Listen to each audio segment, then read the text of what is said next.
તે લોકો પણ ધીરે ધીરે જેમ દિવસ જશે તેમ લોકો છે તે ત્યાં મતદાન કેન્દ્ર પર પહોંચી રહ્યા છે। આ દ્રશ્યો મેં આપને બતાવી રહ્યા છે। આપ જુઓ અમરેલીના છે અને પરસોત્તમ રૂપાલા છે પોતાનો મત આપી રહ્યા છે।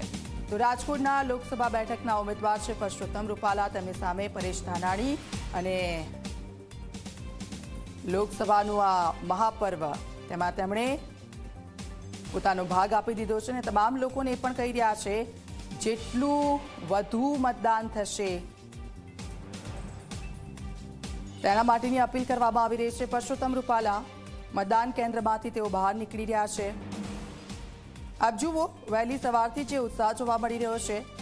તમારો મત કેટલો કિંમતી છે, કારણ કે તમે જ છો। 5 વર્ષ તો આપણે નેતાઓને આપી દીધા છે, આ એક દિવસ આપણો છે અને આ એક દિવસ જો તમે જેટલું મતદાન કરશો એટલું ખૂબ સારું રહેશે।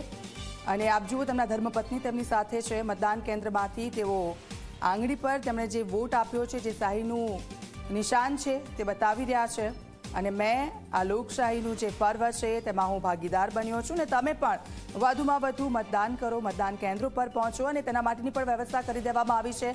આકરો તાપ છે અને આકરો તાપ જેમ જેમ દિવસ ઢળશે તેમ તેમ ગરમી વધશે અને તેને લઈને સિનિયર સિટીઝન છે જે વહેલી સવારથી જ મતદાન કેન્દ્રો પર જોવા મળી રહ્યા છે અને તે લોકોમાં એક ઉત્સાહ છે, એક ઉમંગ છે અને એવો જ ઉત્સાહ અને ઉમંગ યુવાનો પણ બતાવે તેવું પણ તે લોકો અપીલ કરી રહ્યા છે। આ સીધા દ્રશ્યો મેં આપને બતાવી રહ્યા છે।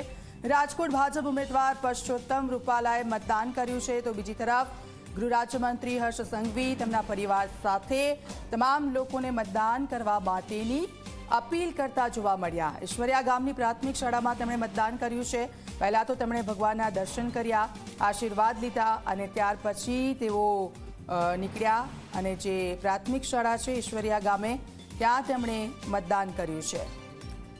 આમ તેઓ રાજકોટના ઉમેદવાર છે લોકસભા બેઠકના અને અમરેલીના છે તેઓ, અને અમરેલીની આ જે શાળા છે એ શાળામાં તેમણે તેમના પરિવાર સાથે વોટ આપ્યો છે।